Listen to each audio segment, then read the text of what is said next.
Alright guys, back on the F-750 turbo. As you can see, I sanded it down, I picked at it, I did a bunch of things, and it looks like it's ready. It's not really jamming up anymore. Look at that, look at that. All the way up and down. Check it out. From stopper to stopper. See that? From stopper to stopper. Not a problem. From stopper to stopper.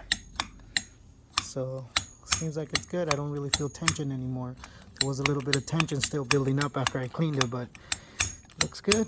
I tried to clean up the turbine housing at the joints right here as good as I could, but I mean, you're not gonna do much right there. Sprayed a bunch of, again, this little screwdriver right here that I kind of grind down. Look at that. That thing fits perfect right there. Look at that.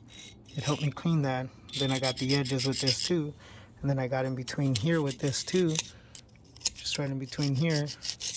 And then with sandpaper I got all on the hub, and then with a pick I got right in the center right there.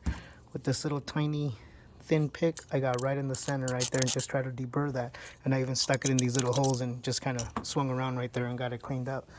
But that's going to be good enough on the turbine housing, on the turbine wheel and hub and whatnot. So there it is. The way you know that it's doing okay, watch. Booyah. Don't even have to really push it, look. See, it goes on its own. I don't even have to really push it, look. See? Just a slight little touch, watch. Booyah. So that's how you know that it's ready. So just gotta calibrate it and put it in. Alright, let me go ahead and finish this up, and I'll show you how it goes tomorrow. Alright guys, have a good night.